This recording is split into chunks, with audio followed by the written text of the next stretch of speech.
Welcome back to the Weekly News Roundup. These are recorded live Fridays, 8 p.m. Eastern Standard Time if you want to catch the show live.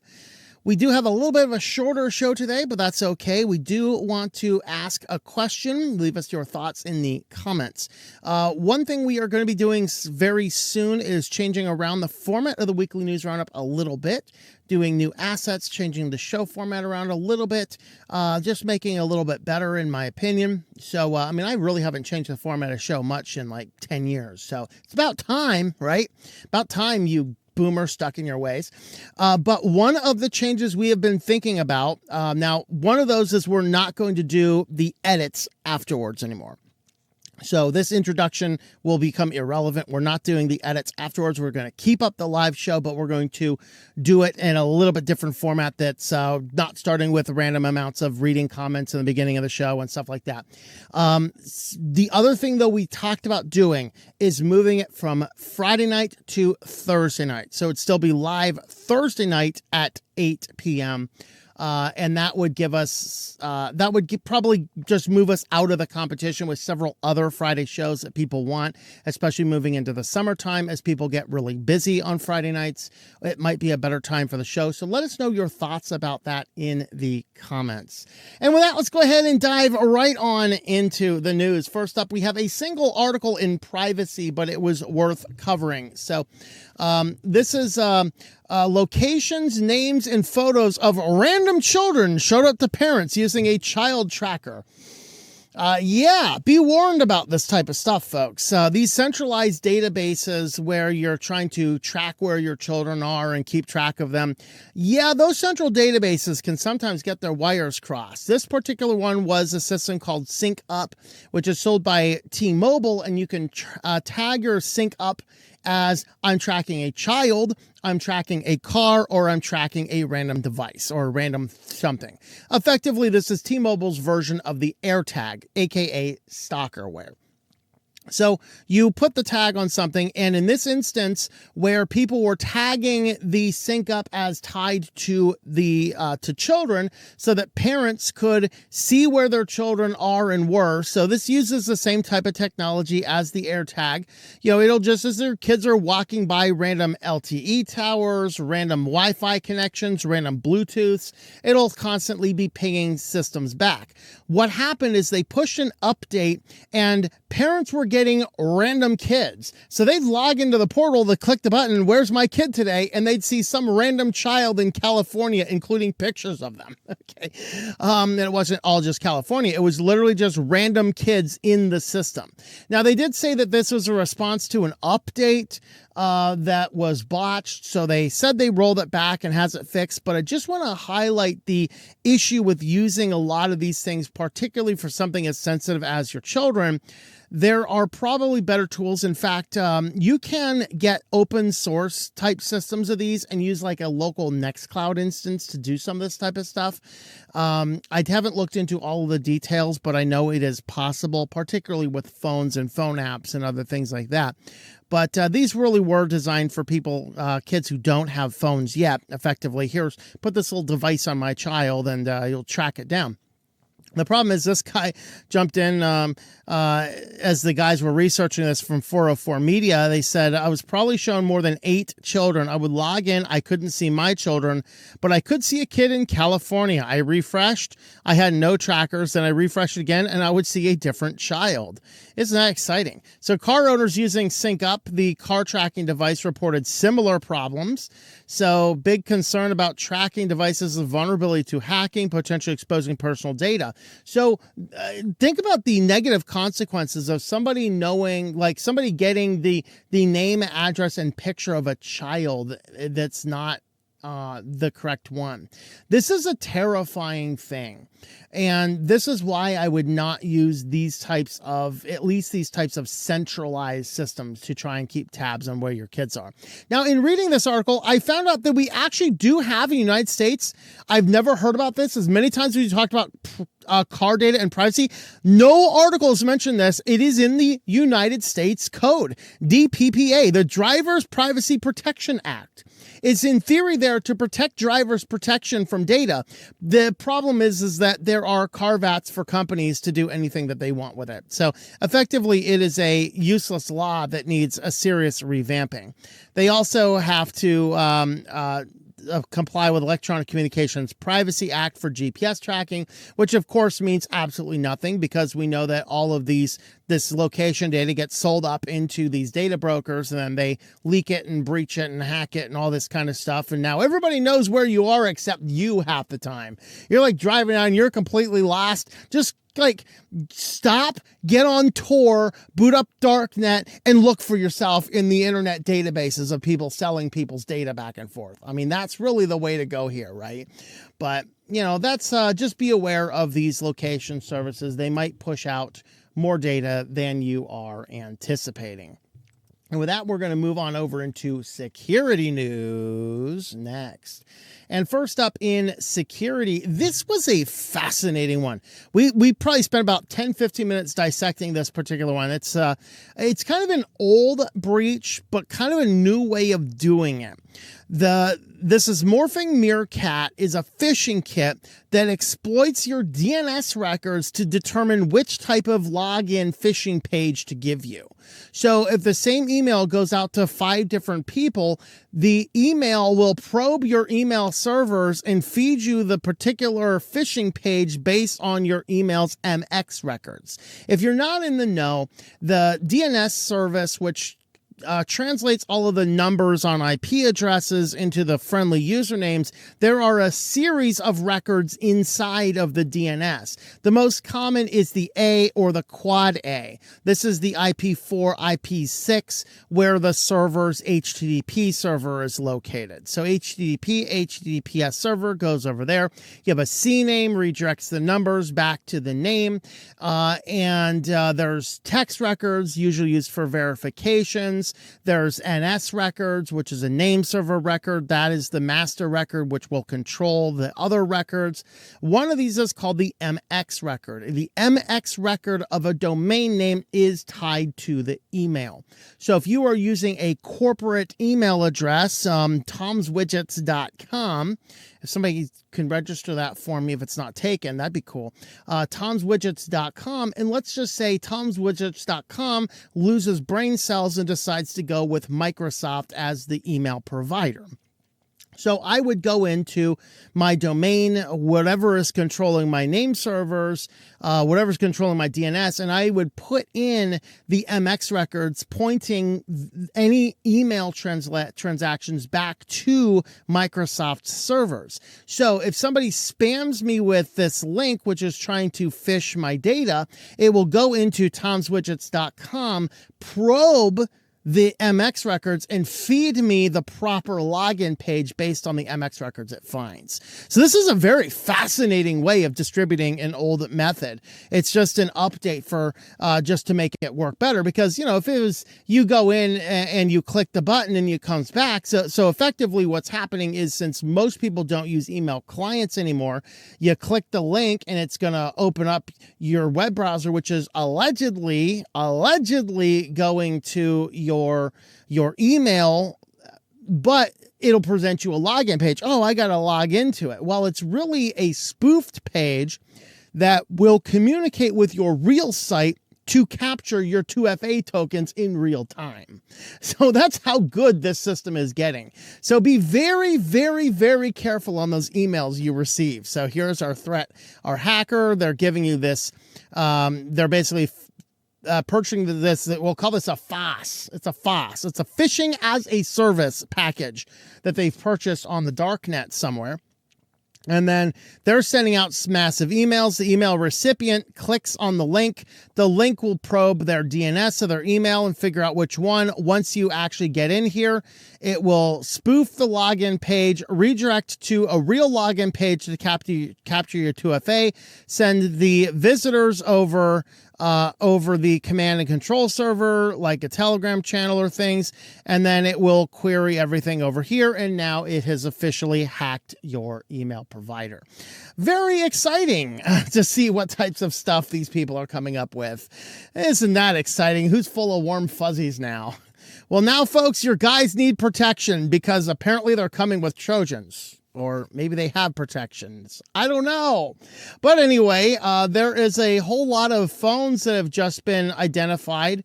So Kaspersky detected 2,600 infections from Russia from March 13 to 27. Who knows? They might be in America too, but since America kicked Kaspersky out of here, we'll never know. All right. But they detected 2,600 infections. So what these are counterfeit phones masquerading as legit phones. And when they are manufacturing these, they are pre-installing malware embedded in the firmware. And it is a Trojan that literally captures absolutely everything you do on your phone. So now this is one that I have to stop and ask caution now, because I'm not a huge advocate of buying full price for a phone still in the box. I'm generally an advocate. I like pawn shops. I like buying them used from Amazon. Unfortunately, Amazon is not a place that's known to have really good, highly qualified examination of all of their stuff, right? So it's possible if you're ordering some phone, it could be some malicious phone. So if you do get in a phone, always check the IMEI number. Make sure that the number reports the type of phone it actually is. Do whatever you can to verify it is a real phone before you install something. But basically, people were selling these counterfeit phones that had these Trojans involved in it. The Trojans inside this framework has full control of the device, steal accounts, send messages, steal crypto, monitor browsing, intercept SMS, and more. How wonderful. It'll even reach out the phone and slap you silly, I guess. I don't know. So the authors in the new version of Triada are actively monetizing their efforts. Judging by the analysis of transactions, they were able to transfer $270,000 of cryptocurrencies to their wallets, they say. However, in reality, the amount may be larger. Attackers also targeted Monero, and that cryptocurrency is untraceable. So just be aware that sometimes these cheap phones, they're cheap for a reason, folks. And now let's have a look at our AI news next. We basically have two very related AI stories, but I thought it was worth mentioning.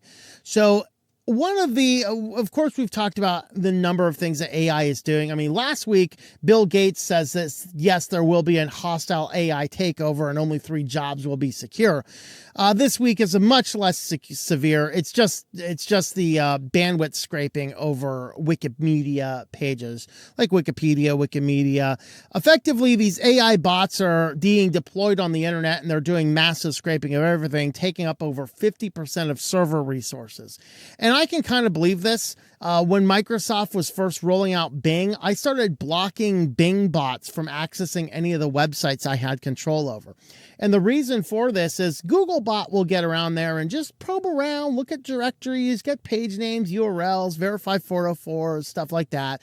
And then it collects what it collects. It goes on its merry way, having taken, a couple megabytes worth of data. I have no earthly idea what Bing bots are doing, but they will sit on a server like an alien is sucking on your server's face. And I have seen Bing bots actually take servers and drain gigabytes of bandwidth out of raw HTML servers. Like, how do you even do this? And so I started banning Bing bots from my system because they were just, I don't know what they were doing, but it's Microsoft. It wasn't anything good. It literally was an alien. I mean, I was having servers maxing out their bandwidth because of Bing bots. Should send Microsoft the bill for all the time I spent tracking down that was actually the problem. So now we're experiencing the same thing with AI bots. So the AI bots are getting on here. Of course, what they're doing, they're scraping for anything and everything they possibly can, consuming tons of server resources, tons of bandwidth, tons of data, all to scrape all the data possible to feed back to the AI system. Meanwhile, the AI companies, of course, are trying to lobby Congress to say, hey, you need to have a carve out in the DMCA to let us scrape everybody's data to train our AI. Don't worry about those guys just wanting to format shift their DVDs. Don't worry about those guys. Just send them all to jail or something. But let us scrape the entire world onto our servers because we are the AI rulers. No. No. But anyway, Wikipedia is saying this is a problem, but it turns out it's a problem on the entire internet. So generative AI bots could well be scraping the entire web internet out there. So they're calling these gray bots. Of course, white bots are your basic indexing and things like that. The black bots are the ones harvesting for nefarious purposes. The gray bots kind of sit somewhere in between, right? They're not necessarily good. They're not necessarily bad. Of course, I will just call all these gray bots black because don't be scraping my data. No, you do not have permission to train your data off of my websites. Just because I put it on the internet, I put it on there for users to read, not for AI bots to harvest it and things. How long before we all start poisoning everything so the AI starts feeding on itself? I don't know. But anyway, this basically was highlighting the issue of the bots scraping all sorts of data, all sorts of web applications and things like this. And the biggest thing they cited here wasn't necessarily the bandwidth being used, although that is a problem. Think about this. Bandwidth itself is something that is a limited resource. And why must we have all of these AI bots utilizing the entire world's bandwidth so they can scrape money and then turn around and charge us a subscription service for using the data that they scraped off of our own sites? That's insane. You want unethical? That is unethical. But when it comes to like healthcare, financial services, a number of other sites, they could possibly be scraping up personal data as well, especially as some sites are not as good at securing as they should be. And these bots will pretty much probe around and find every possible way to get into it. So there are some serious issues and problems involved with the various bots out here. So that's kind of what we're looking at here. Well, if you want to help support the channel, we do have affiliates today. We are highlighting Mint Mobile if you need a good cell phone that is a lower cost. Mint Mobile plans start as little as $15 a month. This is what I use. I pay $180 per year for my phone. Now that is the lowest plan, which is 5 gigabytes of data. That's all I need. You can get up to the unlimited tier, which is going to be, if you do 12 months of it, unlimited tier. Usually it's $30 a month. Right now is a promotional at $25 a month. And if you do 3 months as a new customer, it'd cost you $15. I think it'd be a little bit more if you are renewing at that rate. $120 upfront for 6 months and $180 upfront for 12 months at the 5 gigabyte plan. These do use the T-Mobile towers, so make sure T-Mobile works in your area. But as me, as a van dweller that travels the entire country, I have not had any issues with utilizing T-Mobile anywhere in the country. Simple SIM card, swap it right on into my phone. Bing, we are on. And actually, as of a recent update, either with Mint Mobile or with Graphene, one of those two, I have visual voicemail back on my phone. I had it when I was running the Nexus 5X. I didn't have it for a while, and now I have visual voicemail back now too. Awesome. So Mint Mobile just gets better every day. TLM.li/MM. That link is on the screen. TLM.li/MM. With that, let's have a look over at business news next. First up in business news, we have a brand new SD card that is rolling out. So this is an interesting one. Of course, it uses the same form factor and I believe can be used with any of your standard SD cards. The difference is this one has a different architecture, allowing you to multi-thread it the same way that a PCI chip uses. And so if you can get a micro SD card reader into a PCI slot, which is something that they're developing a little bit more in the future, you now have these new micro SD express cards, which are about 5 to 10 times faster than the current technology. So basically, and they have the same form factors and everything. So your basic cards, they have a default speed of about 12.5 megabyte per second up to a high speed of 25. And then there are 3 different UHS versions allowing up to 624, although most of these that you get hover around the 200 mark. So I just bought a new card for my DSLR camera. That one does, I think 270. I think that one does 270. I look at it, but I threw the box away today. The problem is that's not fast enough for some data applications. And so they created this new standard, which is the MicroSD Express, which utilizes the multi-channeling of a PCI card, allowing you to get up to about a gigabit per second transfer. So where this was created and used, and why we're talking about, a little bit of controversy jumped up with the new Switch 2. The Nintendo Switch 2 utilizes one of these PCI slot enabled micro SD cards. And in order to use an SD card to expand the memory of your Nintendo Switch 2, you have to have one of the SD Express cards, allowing you to have much faster speeds. So you can see that depending on the factors, the Express can deliver anywhere from 958 megabyte per second to 3.9K megabyte per second. So 3.9 gig per second theoretical bandwidth, meaning that these cards are wicked fast. So they are expensive, of course. So the 256 card, I think, was $60 at this point in time, whereas your standard 256 regular old card is around $20. So it's not actually a horrible price for the cost, but you do actually have to pay a little bit more for the extra speed. Just don't do it unless you have a device that can take advantage of the extra speed. Because like I said, it's chipped the same way like a PCI slot is. Now, this is the type of card used on the new Nintendo Switch 2. So while the Switch 2 is backwards compatible to the Switch 1 data, you probably cannot take your original card and move it right over, because you have to have that micro SD Express speed in order to use the card for the Nintendo Switch. So that is an interesting little thing there.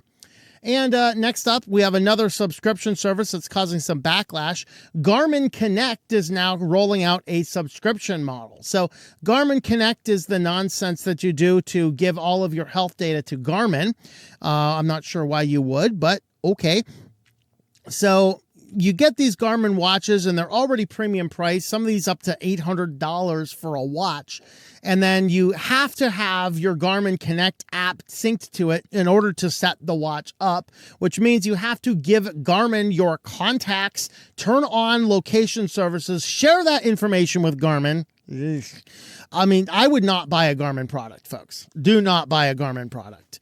Now, of course, I use a Garmin Forerunner, which does not require you to do any of that. So just be aware. And I bought mine a long time ago.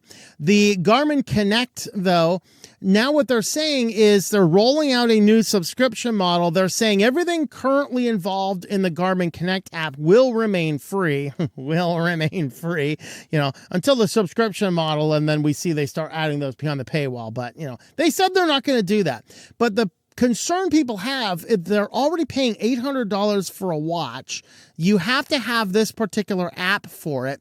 And as this is happening, then now we're rolling out a new Garmin Connect Plus, which is a further subscription model. And what was it? $6.99 per month or $70 per year to get it. And now the concern is that they're going to start any new feature, instead of being ported to the Garmin Connect free version, everything will now port to the app version. And so, of course, what are they doing first and foremost? It's active AI. We have to cram in artificial intelligence into all this nonsense. Active AI, which puts your stats in context. A performance dashboard lets you view historic graphs and improvements to Garmin's live track service, including text-based alert systems. Lordy help me. So this has caused a lot of backlash. A lot of people are saying, do not unite against this nonsense. Stand firm. Do not get this. That's what a lot of people are over here saying. And so a lot of people are kind of mad about this. This is the beginning of the end for Garmin. I paid $700 to avoid subscription BS. Garmin is getting rid of what makes it special. So you can see that people are not particularly happy about this. So once again, yet another subscription service being hoisted upon all of us. Isn't that awesome, folks? And with that, let's jump on over into your favorite place and mine. Let's take a little trip to SillyVille. I'll warn you now, our final story may be, maybe get the children out of the room for the last one. Maybe we'll poke a few fun, but you never know. Anyway, let's go ahead and have a look. First up, Siri is now embedded inside of vacuums. Yes, you can say, "Hey Siri, map my kitchen." No, really, "Hey Siri, vacuum my kitchen." But several of these robotic vacuums can now respond to Siri prompts. I'm not sure why, but okay, I guess you can go and tell your vacuum to go and, go sweep up the kitchen. The problem, of course, with a lot of these smart vacuums is they do actually map your house and send maps of your house up to the company servers.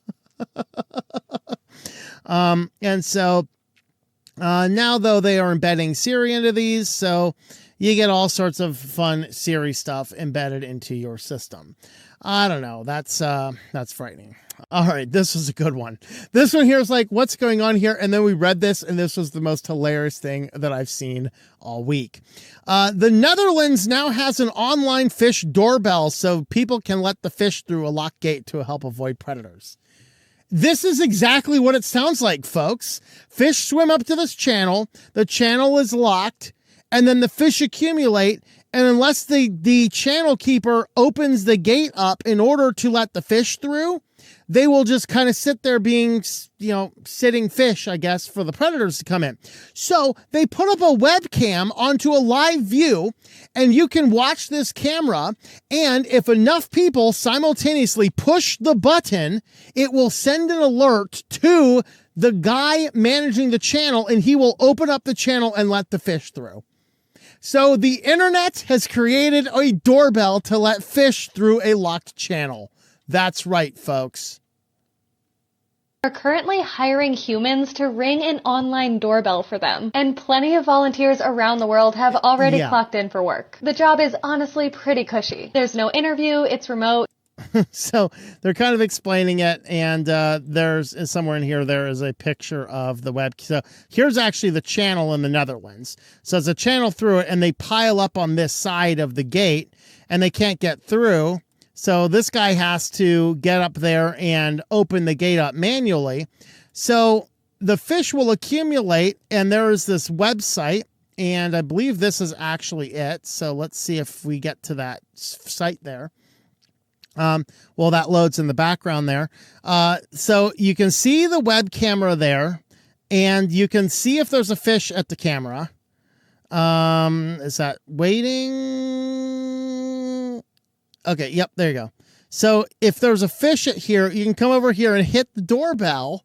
And, there's nothing going on over there right now. There's, no fish, so we're not going to hit the doorbell. But you can go on over. If you see fish hanging out at this web camera, hit this doorbell, and if enough people simultaneously hit the doorbell, then the channel keeper is going to come on over, and he's going to open up the gate for you. So this is where the fish doorbell's at right here, and they're kind of moving over. So this is kind of what's going on, folks. There is now an underwater fish doorbell in the Netherlands that we can all participate in letting the fish through.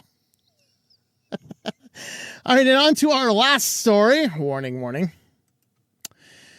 Nudify date feeds are stored unprotected online. Yes, so there is a bunch of all of this fun stuff AI does. Now some of the fun stuff that AI can do is you can snap a random photo of a person, run it through the system, and it will create an AI nude for you.